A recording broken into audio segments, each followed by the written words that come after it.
Hello 10th class, welcome to the classes. और अब हम स्टार्ट करते हैं अपना रिवीजन सीरीज का नेक्स्ट पार्ट। जैसे हम इलेक्ट्रिसिटी चैप्टर अपना रिवाइज कर रहे थे, तो हमने कुछ एमसीक्यू क्वेश्चन और very short type question answer discuss किए थे। उसके बाद ये हमारा नेक्स्ट पार्ट है, जिसमें हम कुछ ऑब्जेक्टिव क्वेश्चन और फिर कुछ न्यूमेरिकल्स डिस्कस करने वाले हैं। ठीक है, तो पहला क्वेश्चन क्या है? पहला क्वेश्चन हो सकता है कि आपको ये क्वेश्चन जो लिखा है आपको सही से रीड ना कर पाओ, क्योंकि रिफ्लेक्शन पड़ रहा है, तो इसलिए मैं एक बार रीड कर देता हूं। तो क्वेश्चन है आइडेंटिफाई करेक्ट सर्किट डायग्राम। चार ऑप्शन दिए हैं आपको ए बी सी डी, उसमें बताने की कौन सा सर्किट सही है। अब अगर एक बार आप सर्किट को नजर मारो तो आपको पता चलेगा इसमें 5 एलिमेंट कनेक्टेड है। कौन कौन से? रेजिस्टेंस, बैटरी, की, वोल्टमीटर, एमीटर। ठीक है, डिफरेंस क्या है? कनेक्शन। किसके कनेक्शन? वोल्टमीटर, एमीटर के। तो यहाँ पर 1 मिनट के लिए वीडियो पॉज करो और अपना देखो कि कौन सा आंसर सही हो सकता है, फिर वीडियो प्ले करके अपना आंसर मैच करो। ठीक है, तो आई होप कि आपने चेक कर लिया होगा। अब हम यहाँ पर अपना आंसर कंटिन्यू करते हैं, देखते हैं कौन सा है। तो अगर हम बात करें फर्स्ट पार्ट की, तो फर्स्ट पार्ट और देखें फोर्थ पार्ट, ए और डी, ये दोनों तो हो ही नहीं सकते। ना ये हो सकता, ना ये हो सकता। क्यों नहीं हो सकता? क्योंकि यहाँ पर एमीटर वोल्टमीटर दोनों सीरीज में कनेक्टेड है, हो नहीं सकता। यहाँ पर इन दोनों, ये दोनों इसके साथ पैरेलल में, ये भी गलत है। क्यों? क्योंकि हमें इतना तो पता है कि एमीटर वोल्टमीटर में एक सीरीज में लगता है और एक पैरेलल में लगता है। किसके सीरीज और किसके पैरेलल? रेजिस्टेंस के क्रॉस। ठीक है, तो अगर हम ये वाला बी वाला पार्ट देखें तो ये एमीटर किस में है? रेजिस्टर के साथ पैरेलल में, और वोल्टमीटर है सीरीज में। ठीक है, सीरीज में कैसे? रेजिस्टेंस के साथ करंट ऐसा आएगा, ऐसे चला जाएगा। इसमें वोल्टमीटर है पैरेलल में और एमीटर है सीरीज में। ठीक है, कुछ गड़बड़ हुई क्या यहाँ पर? अच्छा हाँ सही है, एमीटर पैरेलल में है, वोल्टमीटर सीरीज में है। यहाँ पर वोल्टमीटर पैरेलल में है और एमीटर सीरीज में है। तो हमें पता है कि जब भी हम ये दोनों डिवाइस लगाते हैं, कौन कौन से? वोल्टमीटर और एमीटर, तो एमीटर हमेशा सीरीज में लगता है और वोल्टमीटर पैरेलल में लगता है। तो इसका आंसर क्या होगा? सी करेक्ट आंसर होगा। मतलब जो सर्किट डायग्राम हमारा सही है वो सी वाला है। ठीक है, क्योंकि वोल्टमीटर रेजिस्टेंस के साथ कैसे लगा? पैरेलल, और एमीटर सर्किट में कैसे लगा?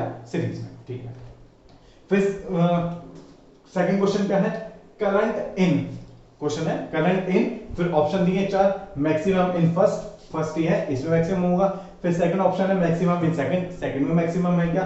सी थर्ड में मैक्सिमम है, या फिर सेम इन ऑल केस, कि तीनों केसेस में, फर्स्ट सेकंड और थर्ड तीनों में हमारा सेम है क्या? मैं ये क्वेश्चन बता देता हूं। ठीक है, तो आप इतना यहाँ पर अपना वीडियो पॉज करो, चेक करो कि आपका आंसर क्या आ रहा है। 4 ऑप्शन दिए हैं, कौन सा इसमें एप्रोप्रिएट आंसर है। फिर यहाँ पर हम कंटिन्यू करेंगे। ठीक है, तो करें स्टार्ट फिर। ठीक है, आप लोगों ने इतना ट्राई कर लिया होगा। ठीक है, तो मुझे क्या निकालना है? करंट निकालना है। करंट कैसे निकाल सकता हूं मैं? अगर मुझे करंट निकालना है तो करंट कैसे निकालूंगा? I equals to V upon R। ठीक है, V अपॉन R से निकालूंगा, क्योंकि यहाँ पर सब में क्या है? वोल्टेज दी है और रेजिस्टेंस दिया है। अब अगर मैं फर्स्ट वाले को देखूं तो फर्स्ट वाले में V कितना है? 6 और R कितना है? 2। तो अगर मैं I1 निकालता हूं, ठीक है, I1, तो ब्लैक पेन ले लेते हैं। I1 कितना होगा? V कितना है? 12। ठीक है, और R कितना है? 2। तो कितना आ गया? 6 एम्पीयर। ठीक है, I2 कितना होगा? I2 मतलब सेकंड वाले सर्किट में, तो V कितना है? 12। अच्छा, इसमें रेजिस्टेंस कितना हो जाएगा? रेजिस्टेंस 2 ओम एंड 2 ओम, ये दोनों किस में है? सीरीज में है। ठीक है, 2 ओम एंड 2 ओम, ये दोनों किस में है? सीरीज में है। तो नेट रेजिस्टेंस इनका कितना हो जाएगा? 4। तो ये कितना हो गया? 4 3 12 मींस 3 एम्पीयर। ठीक है, I3 कितना होगा? I3 2 ओम और 2 ओम, ये किस में है? पैरेलल में। इन दोनों का नेट रिजल्टेंट कितना हो जाएगा? इन दोनों का नेट कितना हो जाएगा? 1 ओम। 1/2 प्लस 1/2, हाफ और हाफ ऐड होकर 1 आ जाएगा। तो मींस 12 अपॉन 1, तो ये कितना आ गया? 12 एम्पीयर। ठीक है, तो अगर हम पूछा जाए कि सीक्वेंस सबसे ज्यादा किस में है, तो थर्ड वाले में सबसे ज्यादा होगा करंट। फिर किस में होगा? फिर हमारा फर्स्ट वाले में होगा, और उसके बाद सेकंड वाले में होगा। ठीक है, तो किस क्या करंट इन मैक्सिमम इन किस में है? हमारा थर्ड वाले में। तो इसका आंसर होगा सी। और क्या पूछ सकता था? वही इनका सीक्वेंस पूछ सकता था कि I1 is greater than I2 is greater than I3, या फिर I3 is greater than I1 is greater than I2, इस तरह से ऑप्शन बनाकर वो दे सकता था। तो ये था हमारा सेकंड क्वेश्चन। ठीक है, फिर से करते हैं साफ और नेक्स्ट क्वेश्चन अपना डिस्कस करते हैं।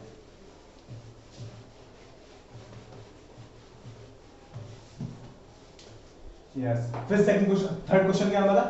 Calculate the value of x resistor. मतलब यहाँ पर हमारा कोई एक रेजिस्टेंस कनेक्टेड है, कौन सा x, जिसको नाम दे दिया x, ये वाला, और हमें इसकी वैल्यू बतानी है। ठीक है, क्या क्या दिया है, 8 वोल्ट की बैटरी है, 0.5 एम्पियर करंट फ्लो हो रहा है, 4 ओम का ये रजिस्टर है, 4 ओम, 12 ओम और 6 ओम ये रजिस्टर कनेक्टेड है।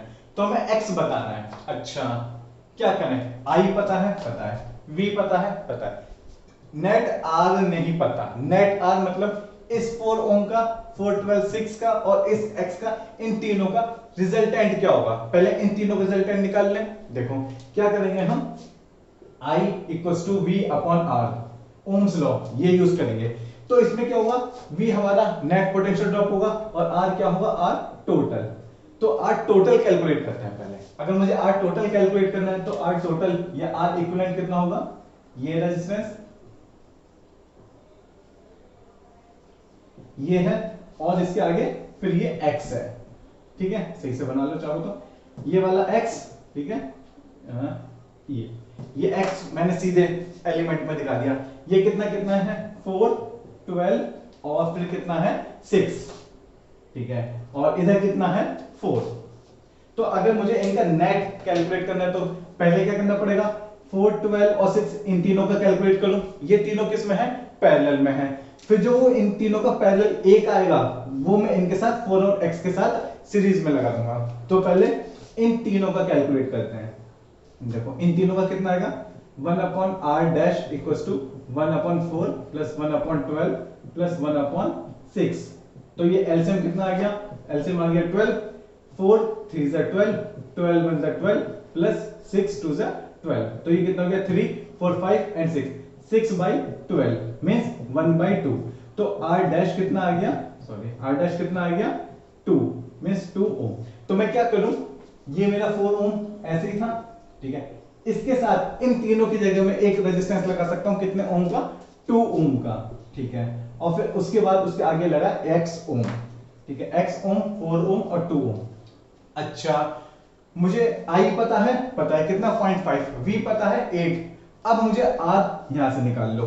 तो R टोटल कितना हो गया, R total 4 plus 2 plus x, क्योंकि ये तीनों सीरीज में है और सीरीज में सिंपली ऐड कर देते हैं बस। अब ये सारी वैल्यू उठाकर अपने फॉर्मूले में रख दो। तो इधर रख देते हैं, ठीक है। I कितना है हमारा, I कितना है 0.5, तो I की वैल्यू 0.5 इक्वल्स टू, दूसरा पेन ले लेता है, V कितना है हमारा 8 रख लिया, और x कितना है 4 plus 2 6 plus x, cross multiply कर दो, 6 प्लस x इधर आ गया, 8 अपॉन 0.5 इधर आ गया, ये 0, तो ये कितना हो गया, 5 1 5, 6 7 8 30, तो 5 6 30। तो x की वैल्यू कितनी आ गई हमारी, 6 इधर जाकर नेगेटिव 10 ओम। ये हमारा x आ गया। बहुत अच्छा क्वेश्चन है, ठीक है, क्योंकि स्टूडेंट इसमें कंफ्यूज हो जाते हैं कि x कैसे निकालें। x क्या है, एक रेजिस्टेंस है, x ओम उसका रेजिस्टर है, ठीक है, मतलब x ओम का रेजिस्टर है, उसकी वैल्यू फाइंड करनी है। सिंपली ओम्स लॉ यूज करेंगे। कैसे करना है, नेट रिजल्टेंट मतलब रेजिस्टेंस निकाल दो उसका, कि टोटल रेजिस्टेंस कितना होगा बस, और b इक्वल्स टू IR में पुट कर दो, ठीक है। चलो फिर हमारा नेक्स्ट क्वेश्चन, ये हमारा थर्ड क्वेश्चन था, ये भी हटा देते हैं। ओहो, ये क्वेश्चन साफ हो गया क्या, चलो देखते हैं अभी। ये था हमारा क्वेश्चन नंबर 4 और ये था 10 ओम, इतना हमें पता। अब इसका हमें क्या बताना है, 10 ओम 40 ओम, सॉरी 10 और 40 30 20 60 और 12 वोल्ट। टोटल रेजिस्टेंस बताना है और टोटल करंट बताना है, ठीक है। तो टोटल रेजिस्टेंस कैसे निकालूं, ये दोनों कैसे आपस में पैरेलल में, ये तीनों कैसे आपस में पैरेलल में, इन दोनों का रिजल्टेंट जो आएगा वो आपस में कैसा होगा, कैसा होगा, सीरीज में। तो कर लेते हैं इन दोनों का, इसका रिजल्टेंट कितना होगा, 1 अपॉन R1 कह देते हैं उसे, 1 by 10 प्लस 1 by 40। तो कितना आ गया 40 एलसीएम, इधर कितना जाएगा 4, इधर कितना जाएगा 1, ठीक है। तो ये कितना हो गया 5 by 40। तो हमारा R1 कितना आ गया 80, ठीक है, 5 8 जा 40, 8 ओम, ठीक है। अच्छा, अब इन तीनों का निकाल लो, इन तीनों को कह दो 1 अपॉन R2, तो 1 अपॉन 30 प्लस 1/20 प्लस 1/60। तो एलसीएम आएगा 60, 30 2 टाइम्स, 20 3 टाइम्स प्लस 1, तो 3 to 5 और 6/60, मतलब R2 कितना आ गया 10 ओम। अब मैं इसकी जगह एक अपना क्या बना सकता हूं, एक सर्किट बना सकता हूं। कैसा सर्किट? इस तरह से, ये हमारा 12 वोल्ट, ये कितना था 8 ओम, और ये कितना आया हमारा 10 ओम, इतना आया है। बस ये पता है I निकालना है मुझे, तो I कितना होता है, I equals to V upon R। V कितना है 12, ठीक है। अच्छा R की वैल्यू कितनी रहेगी, दोनों क्या है सीरीज में, तो 10 प्लस 8 कितना हो गया 18, और ये आ गया एम्पियर। 4 नहीं 2 6 12, 2 9 18, 3 2 6, 3 3 9, मींस 2/3 एम्पियर। ये हमारा आंसर। एक बार कैलकुलेशन चेक कर लेना कि जल्दी में कोई कैलकुलेशन मिस्टेक तो नहीं हो रहा। बस बाकी क्वेश्चन हमारा पैटर्न बिल्कुल सही है। तो फिर इसका देखते हैं। और ये हमारा फोर्थ। अच्छा अभी तो हमने क्या निकाला था, इसमें आई निकाला था, आर टोटल कितना आ गया था, आर टोटल भी आ गया था, ये कितना था 8 और इससे कितना था 10, तो टोटल कितना आ गया था 18, ठीक है। तो ये तो था फोर्थ क्वेश्चन।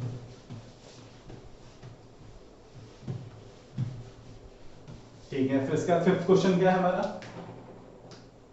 फिफ्थ क्वेश्चन में हमें सर्किट दिया है छोटा सा, और क्या पूछा है, दोबारा बना लेते हैं अगर आपको नहीं दिख रहा होगा तो।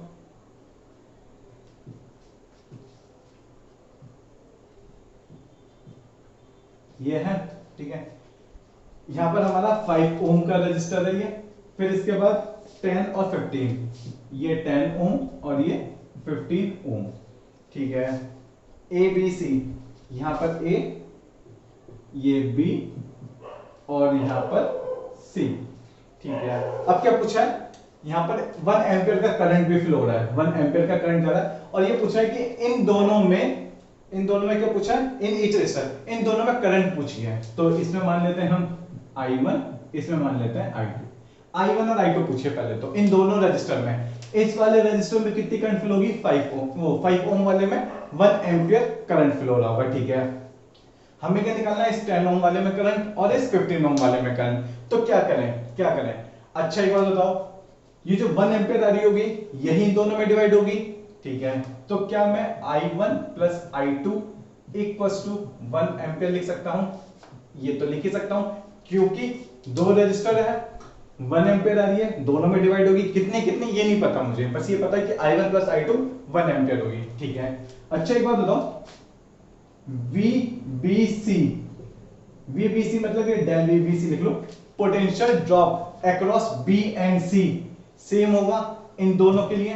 क्यों, ये वाला रजिस्टर और ये वाला रजिस्टर दोनों कैसे हैं, पैरेलल कनेक्शन में, और पैरेलल में हमारा पोटेंशियल ड्रॉप सेम होता है, ठीक है। तो ये वाला मैं कह देता हूं 1 से 2 और ये कह देता हूं 3 से 4, इस तरह से लिख लेते हैं। तो डेल BC अक्रॉस 1 2 और ये डेल VBC किस किस का 3 और 4, ये दोनों सेम होंगे, पोटेंशियल ड्रॉप सेम होगा दोनों का, क्योंकि दोनों पैरेलल में है, ठीक है। तो मैं यहां पे क्या लिख सकता हूं, V इक्वल्स टू, हमने से फर्स्ट माना था I1 R1 equals to I2 R2, ये लिख सकता हूं, क्योंकि देखो कहां से लिखा मैंने, पोटेंशियल ड्रॉप सेम है, तो पोटेंशियल ड्रॉप ओम्स लॉ से लिख दिया, V इक्वल्स टू IR। तो ये मैंने फर्स्ट माना था, तो इसलिए I1 R1, ठीक है। इसे 2 मत कहो, कभी आप कंफ्यूज हो जाओ, ऐसा मत कहो, ठीक है। आप इसे मत कहो कुछ भी, ठीक है। नहीं तो आपका होगा कि 2 यहां भी लिखा है, यहां भी लिखा है, इसे रहने दो, 1 और 3 ये लिख देते हैं, 1 और 3, बस ये लिख देते हैं, ठीक है। तो I1 R1 इस वाले में पोटेंशियल ड्रॉप, और I2 R2 किस में, इस वाले 15 ओम वाले में, ठीक है। तो हमें ये निकालना है I1 और I2। अच्छा अगर ये बात समझ में आ गई तो अब क्वेश्चन आपको इजी लग रहा होगा, क्यों, R1 पता है हमें 10, R2 पता है 15, I1 और I2 का एक रिलेशन यहां से आ जाएगा, I1 प्लस I2 1 एम्पियर है, हमें ये पता है, तो बस दो इक्वेशन सॉल्व हो जाएंगी। तो I1 R1 कितना है 10 इक्वल्स टू I2, R2 कितना है 15, तो 5 2 10, 5 3 15, तो I1 इक्वल्स टू 3/2 I2, ये आ गया। एक ये था और एक इक्वेशन ये थी। ठीक है, मैं दोबारा रिपीट कर रहा हूं, हमने क्या किया, हमें ऐसा सर्किट दिया था और पूछा था, करंट पूछा था इन ईच रजिस्टर। ठीक है, तो इस वाले रजिस्टर में तुमने क्लियर था कि 5 ओम वाले में तो 1 एम्पीयर फ्लो होगा, लेकिन ये 1 ओम जैसे ही बी पर पहुंचेगा दो पार्ट में डिवाइड हो जाएगा, I1 और I2। तो मुझे पता है 1 ampere equals to I1 plus I2 होगा। ठीक है, फिर उसके बाद मैंने देखा कि ये वाला और ये वाला, ये दोनों किस में है, पैरेलल कनेक्शन में, तो इनके क्रॉस पोटेंशियल ड्रॉप सेम होगा। तो पोटेंशियल ड्रॉप सेम होगा तो मतलब I1 R1 equals to I2 R2 ये होगा। अब ये वैल्यू उठाओ और यहां पुट कर दो, तो I1 की जगह कितना हो गया 3/2 I2 plus I2 equals to 1, तो ये कितना हो गया 3I2 plus 2I2 upon 2 equals to 1, 5/2 I2 equals to 1, I2 equals to 2/5, मतलब 0.4 एम्पियर। और अगर ये 0.4 है तो I1 कितना आ जाएगा 0.6 एम्पियर। ठीक है, देखो दोनों का सम 1 आ रहा है, बिल्कुल आ रहा है। तो I1 0.6 मतलब इस 10 ओम वाले में 0.6 और 15 वाले में 0.4। ठीक है, ये था। फिर क्या पूछा, potential drop across AB and AC।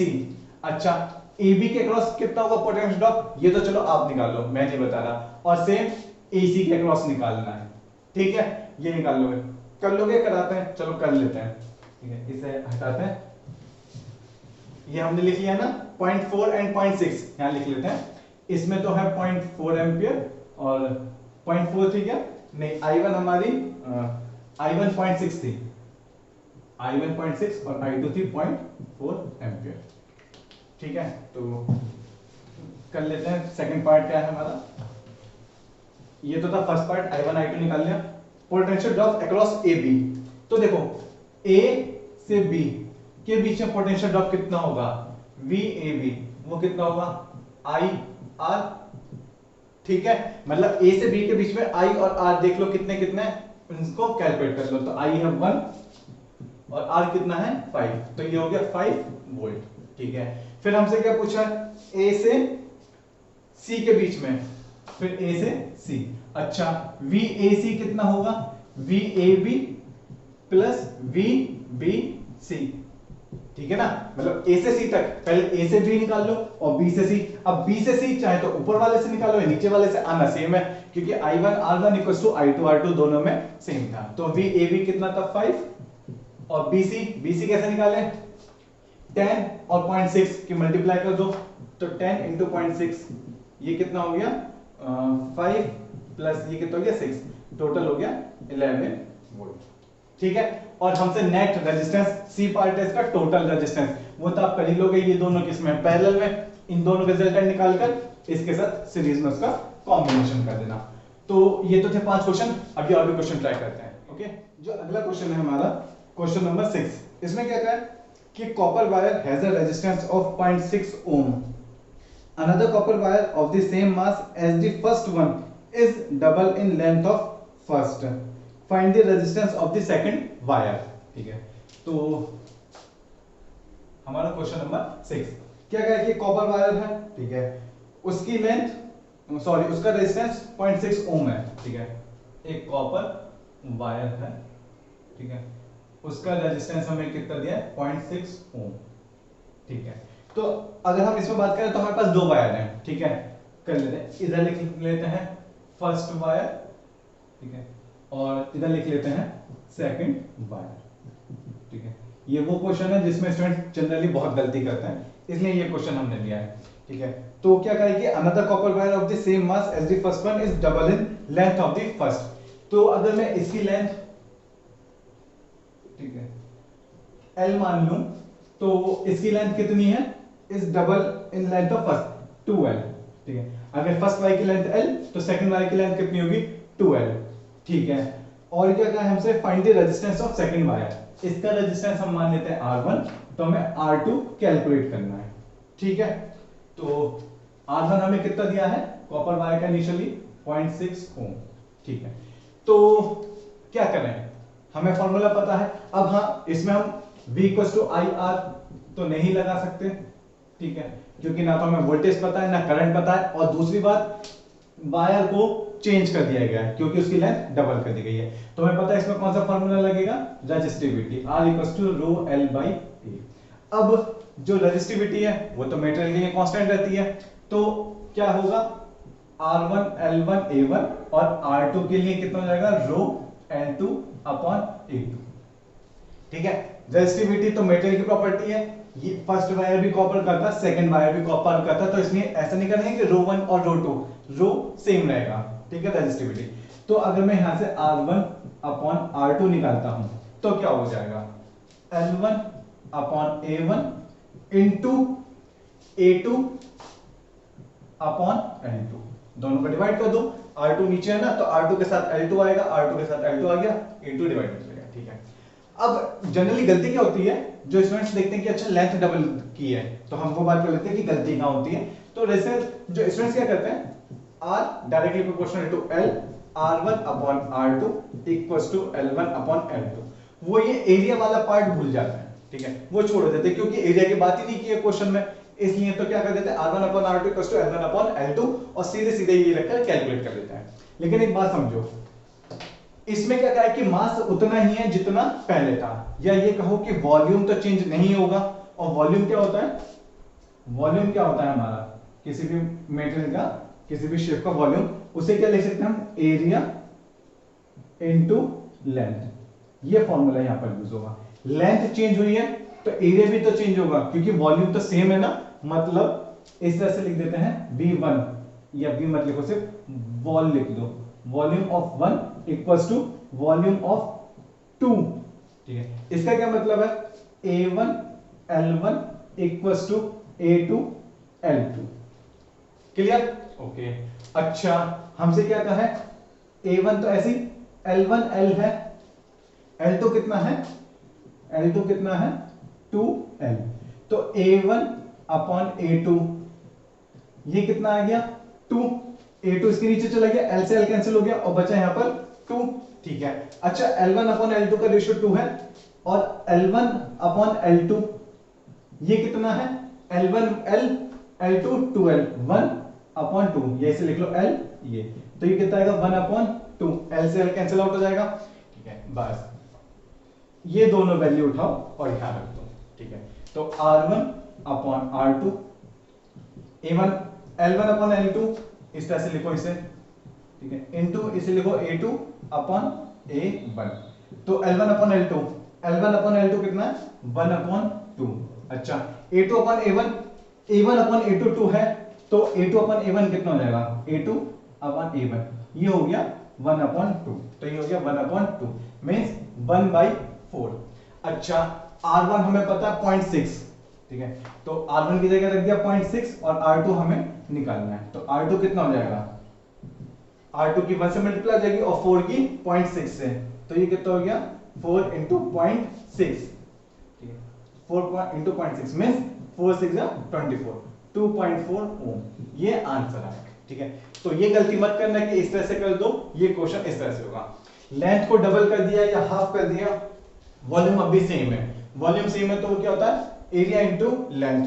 ठीक है, अच्छा ये तो हमारा सब्जेक्टिव पर्पस से। अगर ऑब्जेक्टिव क्वेश्चन आ जाए तो हमने डायरेक्ट जो हमने एमसीक्यू किए थे उसमें हमने डिस्कस किया था कि r डैश क्या होता है n स्क्वायर r, अगर आपको शॉर्टकट करना है तो। लेकिन एग्जाम में आप अगर सब्जेक्टिव आएगा क्वेश्चन या न्यूमेरिकल आएगा तो आपको इस मेथड से नहीं करना, ये तो शॉर्टकट है चेक करने के लिए। r dash equals to n square r, n क्या था कि आप इसकी लेंथ को कितने फैक्टर से चेंज करते हो, डबल करते हो तो क्या हो जाएगा, n की वैल्यू 2 हो जाएगी, हाफ करते हो तो n की वैल्यू 1/4 हो जाएगी, थ्राइस करते हो 3 टाइम्स करते हो तो n की वैल्यू 3 हो गई। ठीक है, तो यहाँ कितना हो जाएगा 2 square into r means 4 into r, और 4 इंटू r कितना था 2.6, तो ये कितना जाएगा 4 6 2.4 ओम। इससे देख लो या इतना बड़ा करके आंसर लेके आना है, ये शॉर्टकट है और ये पूरा हमारा क्वेश्चन। ठीक है, तो ये साफ करते हैं, आई होप आपको समझ में आया होगा। ठीक है, एक क्वेश्चन आप ट्राई कर लेना इस तरीके से, आप देखना कि n की वैल्यू 3 कर दो, मतलब जो हमारा लेंथ है, लेंथ को हमने डबल कर दिया है इस क्वेश्चन में। आप करो कि लेंथ को 3 टाइम्स कर दिया है, तब क्या रेजिस्टेंस आएगा। सेम क्वेश्चन, बस इसका सेकंड पार्ट आप लोग इसी तरह से करो कि उसमें जो लेंथ है वो 3 टाइम्स करती है। फिर नेक्स्ट क्वेश्चन देखते हैं। नेक्स्ट क्वेश्चन क्या दिया है हमें कि how will the resistance of a wire change if its diameter is doubled, it's length remaining the same. देखो क्या क्वेश्चन है, ये हमारा क्वेश्चन नंबर 7। ठीक है, तो क्वेश्चन नंबर 7 में रेजिस्टेंस, अच्छा इसमें क्या वायर है, change if its diameter is doubled. ठीक है, पिछले क्वेश्चन में क्या था, लेंथ डबल की थी, इस क्वेश्चन में डाया को डबल कर रहे हैं। ठीक है, तो फर्स्ट केस, ठीक है, और सेकंड केस, फर्स्ट केस और सेकंड केस। फर्स्ट केस में क्या, जो हमारा लेंथ L है और it's length remaining the same, इसमें और इसमें, ठीक है, L1 और L2 ये दोनों क्या है, सेम है। ठीक है, it's length remaining the same, क्या कहा है कि बस इसका डायमीटर चेंज हुआ है। ठीक है, diameter means D1 equals to D और D2 कितना है 2D, ये कहा है हमसे। और पूछा है कि resistance of a wire change if its diameter is doubled, it's length remaining the same. तो अब क्या हुआ इसमें, अब क्या करेंगे, एरिया क्या हो जाएगा हमारा, ठीक है, डायमीटर दिया है तो एरिया कितना होता है π/4 d स्क्वायर।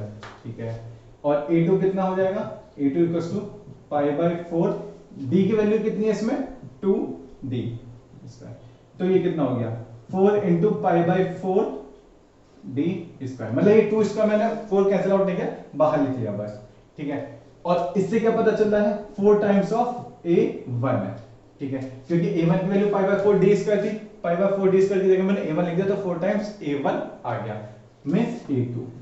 ठीक है, तो यहां से A2 अपॉन A1 कितना है 4। ठीक है, अब इस क्वेश्चन में आपसे स्पेशली कह दिया कि उसकी लेंथ कितनी रखी है, सेम रखी है। अगर लेंथ का क्वेश्चन ही नहीं देता वो कि लेंथ को चेंज करा क्या करा, तब आप क्या करते हैं, आप दोबारा से वॉल्यूम को सेम रखते हैं। ठीक है, मींस इसमें क्या है, how will the resistance of a wire change if its diameter is double, its length remaining the same. बस कुछ नहीं करना, R equals to rho L upon A, R1 L1 A1, R2 कितना रो L2 अपॉन A2, तो R1 upon R2 कितना आ गया L1 upon A1 into L2 upon A2। तो R2 upon R1 लिख लेते हैं क्योंकि हमें तो R2 निकालना है, तो पूरे को सबको पलट दो, ये हो जाएगा A1 upon L1 into L2 upon A2। इसे सही से लिख लेते हैं, A1 के नीचे A2 लिख लेते हैं और L2 के नीचे L1 लिख देते हैं। तो A1 upon A2, A1 upon A2 अच्छा 1/4, ठीक है ना, क्योंकि A2 अपॉन A1 है 4, तो A1 अपॉन A2 कितना हो जाएगा 1/4। L1 और L2 स्पेशली इसने कहा है कि लेंथ को सेम रखा है, तो लेंथ को जब सेम रखा है तो L1 और L2 L अपॉन L दोनों कैंसिल, तो R2 की वैल्यू कितनी आ गई 1/4 ऑफ R1। ठीक है, तो ये हमारा क्वेश्चन है। अब देखो अगर इसमें ये नहीं कहा होता ना कि लेंथ सेम है, तब हम क्या करते हैं लेंथ का भी रेशियो निकालते हैं, L1 और L2 वो कुछ और आता है। इस क्वेश्चन में पहले से ही दे रखा है कि लेंथ हमारी क्या है, सेम है। ठीक है, तो इसलिए ये क्वेश्चन कराया है कि ऐसा ना हो कि जब भी क्वेश्चन में भी दिया हुआ है कि लेंथ सेम है और आप अपनी तरफ से फिर भी उसे चेंज कर दो। चेंज करने का मतलब है A1 L1 A2 L2 volume equal कर दो और फिर वहां से L1 और L2 का कोई रेशियो निकाल दो। इसमें तो क्वेश्चन में क्लियर का है। ठीक है, तो ये था। फिर इसका और क्वेश्चन देखते हैं, ये तो हमारा रेजिस्टेंस का था। इसमें जो लास्ट क्वेश्चन था 6 बहुत ज्यादा इंपॉर्टेंट था इसके कंपैरिजन में।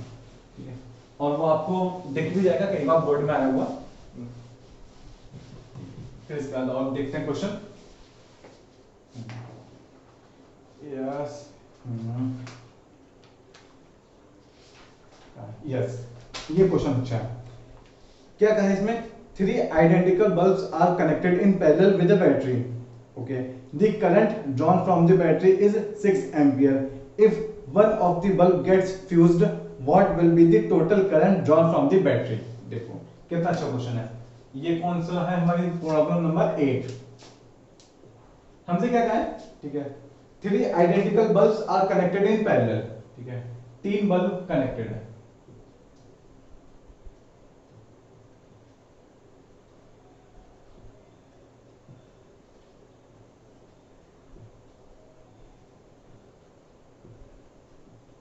इस तरह से ये पैरेलल में कनेक्टेड है, ठीक है। ये हमने अपना सर्किट बना लिया इस तरह से। 3 identical bulbs are connected in parallel with battery, ये मान लिया V, ठीक है। अच्छा, आइडेंटिकल का क्या मतलब है, क्या कहा है हमसे, 3 आइडेंटिकल, ठीक है। आइडेंटिटी क्या स्पेलिंग होगी इसकी, आइडेंटिकल, आइडेंटिकल बैटरी। इसका क्या मतलब है कि तीनों क्या है, सेम है। इसका मतलब दो तीनों का रेजिस्टेंस क्या होगा, सेम होगा। अगर इसका रेजिस्टेंस मैं R मानता हूं तो इसका भी R और इसका भी R होगा, तीनों सेम है, ठीक है। The current drawn from the battery is 6 ampere. अच्छा, यहां से जो करंट आ रहा है बैटरी से वो कितना आ रहा है, 6 एम्पियर आ रहा है, ठीक है। अच्छा, अगर हमने इतना क्वेश्चन पढ़ लिया तो हमें ये बताओ 6 एम्पियर ये आ रहा है, तीनों R R R है, तो क्या होगा, तीनों में इक्वल करंट डिस्ट्रीब्यूट होगा। 6 एम्पियर आ रहा है, यहां पर 3 पार्ट में कट जाएगा, ठीक है। I1 I2 और I3, I1 I2 I3 इन तीनों की वैल्यू कितनी होगी, तीनों कितने रहेंगे, 2 एम्पियर, तीनों में इक्वल। और 6 को 3 पार्ट में डिवाइड करो तो कितना होगा, इसमें कितना जा रहा है, 2 एम्पियर, इसमें भी 2 एम्पियर और इसमें भी 2 एम्पियर, तीनों में 2 एम्पियर जा रहा है। अब क्या कहा है, if one of the bulb gets fused, ये वाला जो बल्ब है ये फ्यूज हो गया इस तरह से, इसका जो फिलामेंट है वो कट गया, ठीक है।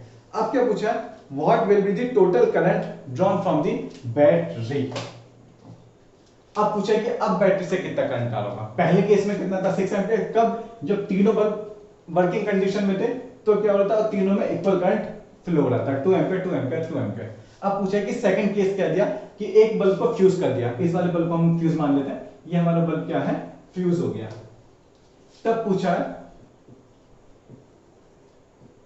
अब पूछा है आई नेट, अब करंट पूछा है कितना होगा जब एक बल्ब फ्यूज हो गया तो, ठीक है। देखो एक तो शॉर्टकट ये है क्या कि आपको पता है 6 एम्पियर आ रहा था, 2 2 2, ये वाला 2 एम्पियर अब किसी काम का नहीं है, तो करंट कितना काम का हुआ, 2 एम्पियर और 2 एम्पियर मींस जो आई नेट आएगा वो कितना आएगा, 4 एम्पियर। ये हुआ इसका आंसर, ठीक है। आई होप थोड़ा बहुत आपके समझ में आया होगा।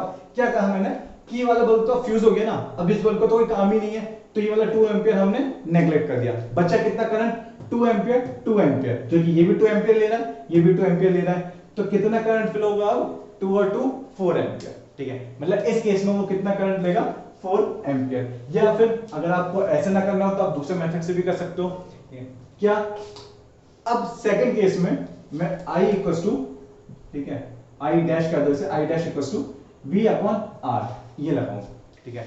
R टोटल कर दो, तो R टोटल अब सेकंड केस में कितना होगा, पहले कितना था, R R R में तीनों पैरेलल में, तो कितना रेजिस्टेंस था पहले, R/3, ठीक है। अब कितना हो जाएगा, सिर्फ ये वाले दो हैं तो R/2, ठीक है।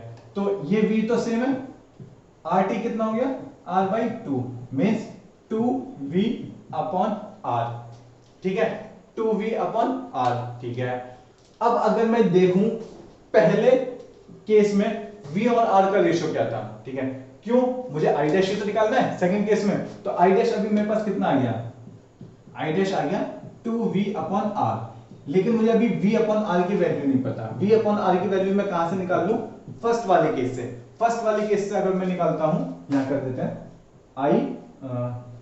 सॉरी हाँ, I कितना था, V अपॉन R की वैल्यू, मतलब पहले केस में I कितना था 6, ठीक है, V कितना था, V था, R कितना था पहले वाले केस में, ठीक है, R1 टोटल कह दो इसे, ठीक है, R1 टोटल, तो R1 टोटल, R1 टोटल मतलब पहले वाले केस में, पहले वाला केस कौन सा, जब तीनों बल्ब वर्किंग कंडीशन में थे, तब R R R means 1/R plus 1/R plus 1/R 3/R, और उनका इन्वर्स करोगे तो कितना आ जाएगा, R/3, तो ये हो गया R/3 means 3V upon R equals to 6, तो यहां से V अपॉन R की वैल्यू कितनी आ गई, 3 2 6 मींस 2 आ गई, ठीक है।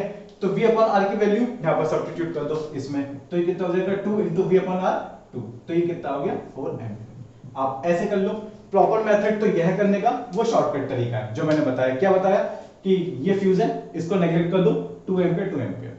लेकिन अगर बाई चांस इन तीनों का रेजिस्टेंस अलग अलग होता तो उस केस में आपको फिर सॉल्व करना पड़ता पूरा। जैसे हमने ये क्या किया है, पहला केस लिया, पहले वाले केस में V अपन R की वैल्यू निकाल ली, क्योंकि सब अननोन है हमारे पास, V अननोन है, R अननोन है, सब अननोन है, तो बस हमें करंट नोन था, तो हमने फर्स्ट वाले केस से V अपन R की वैल्यू निकाल ली। सेकंड वाले केस में I डैश दोबारा से V अपन R लिखा। पहले वाले केस में रेजिस्टेंस कितना था R/3, सेकंड वाले केस में रेजिस्टेंस कितना है R/2। V दोनों के केस में सेम है, V चेंज नहीं हुआ, सिर्फ रेजिस्टेंस चेंज हुआ। रेजिस्टेंस चेंज हुआ तो करंट भी चेंज हो गया। तो इसका आंसर कितना है 4 एम्पियर। ठीक है, 2 और 2। ठीक है, तो आई होप कि ये क्वेश्चन आपको समझ में आया होगा। ठीक है, तो और क्वेश्चन देखते हैं। यस, जो नेक्स्ट क्वेश्चन है वो है when two resistors are joint in series their equivalent resistance is 90 ohm. When the same resistors are joined in parallel, the equivalent resistance is 20 ohm. Calculate the resistance of two resistors. देखो simple question है, बस calculation है इस question में। ये है हमारी problem number 9। क्या कहा है कि दो रेजिस्टर्स हैं, ठीक है, ये R1 एंड R2। क्या कहा है कि जब हम इन दोनों को सीरीज में जोड़ते हैं, ठीक है, R इक्विवेलेंट इन सीरीज, तो वो कितना है, वो है हमारा 90 ओम। ठीक है, और ये when the same resistors are joint in parallel, इन्हीं दोनों को अगर हम पैरेलल में जोड़ते हैं तो इसका इक्विवेलेंट कितना होगा पैरेलल में 20 ओम। तो हमसे R1 और R2 पूछे हैं, R1 और R2। ठीक है, अच्छा, अब जब मैं इन्हें सीरीज में जोड़ूंगा तो मेरी इक्वेशन क्या बनेगी, R1 प्लस R2, और ये इन दोनों का सम कितना होगा 90। ठीक है, ये कितना होगा 90 ओम। ठीक है, अच्छा पैरेलल में क्या होगा 1/R1 प्लस 1/R2, और ये कितना होगा 20 लिखेंगे 1/20 लिखेंगे, आप मुझे बताओ क्यों, क्या लिखेंगे 1/20, क्योंकि 1/R इक्विवेलेंट होता है, तो जाएगा 1/20। ये फर्स्ट इक्वेशन, इसे थोड़ा सही से लिख लेते हैं, तो ये हमारी कितनी हो जाएगी R1 plus R2 upon R1 R2 equals to 1/20, और इसे सीधा करके लिखेंगे तो R1 R2 upon R1 plus R2, ये हमारा हो गया 20। ये सेकंड इक्वेशन। अब हमें क्या करना है, बस फर्स्ट और सेकंड को सॉल्व करना है, R1 R2 निकालना है। दो वेरिएबल है, ठीक है, और दो इक्वेशन है, इजीली सॉल्व हो जाएंगे। करते हैं, यहां से R1 प्लस R2 कितना आएगा, R1 प्लस R2 निकालेंगे तो कितना आएगा, क्रॉस मल्टीप्लाई हो जाएगी, तो R1 R2, या ये कर लो, ठीक है, इसके नीचे ना लिखकर आप उधर क्रॉस मल्टीप्लाई करा दो। ठीक है, तो 20 times R1 R2 equals to R1 R2। ठीक है, मैंने R1 R2 को इधर लिख लिया, 20 R1 R2 को इधर लिख लिया। ठीक है, तो R1 प्लस R2 की वैल्यू यहां पुट कर दूं 90। ठीक है, तो ये कितना हो जाएगा 20 into 90 equals to R1 R2। ठीक है, तो R1 R2 कितना हो गया 9 टू द 1800। ये थर्ड इक्वेशन। ठीक है, एडिशन पता है मुझे और इनका प्रोडक्ट पता है, दोनों को ऐड करके पता है, प्रोडक्ट पता है। अच्छा, अगर ये एमसीक्यू क्वेश्चन होता, ऑप्शन दिए होते, तो मैं ऑप्शन लेता R1 और R2, ये दोनों इक्वेशन सॉल्व करता। सॉल्व करने का मतलब है R1 और R2 दो रेजिस्टेंस कोई से भी लेकर पुट करके देखता, जो भी सेटिस्फाई करते हैं इन दोनों इक्वेशन को, वो आंसर हो जाते हैं। ठीक है, फिर मैं इन्हें सॉल्व नहीं करता, अलग अलग मतलब अलग अलग R1 R2 नहीं निकलता, एमसीक्यू में से चार ऑप्शन में से एक एक मैच कराता, जो भी मैच हो जाता वो आंसर हो जाता। ठीक है, बट यहाँ पे तो हमें सॉल्व करना है, तो क्या करें, हमें R1 प्लस R2 पता है, R1 R2 पता है, तो जब भी ऐसी कंडीशन होती है हम क्या लगाते हैं, a माइनस बी का होल स्क्वायर। तो a माइनस बी का होल स्क्वायर क्या लगाए, a square plus b square minus 2ab। लेकिन मुझे क्या पता है, मुझे तो a प्लस बी पता है, a प्लस बी पता है, तो मैं इसे a प्लस बी के होल स्क्वायर में कन्वर्ट करूंगा। कैसे, a square plus b square plus 2ab and minus 2ab and minus 2ab। ये क्या हुआ, प्लस 2ab अपनी तरफ से ऐड किया, माइनस 2ab अपनी तरफ से सब्ट्रैक्ट किया, और माइनस 2ab वाला ऐसे लिख दिया। तो ये क्या हो गया, a प्लस बी का होल स्क्वायर माइनस 4ab, और ये क्या था, a माइनस बी का होल स्क्वायर। तो मैं इसे कैसे लिख सकता हूं, देखो R1 माइनस R2 का whole square equals to R1 plus R2 का whole square minus 4R1 R2 लिख सकता हूं ना। ए और बी को मैंने ए और बी से रिप्लेस कर दिया, मतलब R1 और R2 को ए और बी से रिप्लेस कर दिया, तो R1 माइनस R2 ये तो कोई बात ही नहीं। ये कितना हो गया 90 स्क्वायर माइनस 4 इंटू ये कितना था 1800। अब आपको कैलकुलेशन करनी है, कैलकुलेशन थोड़ी टफ है।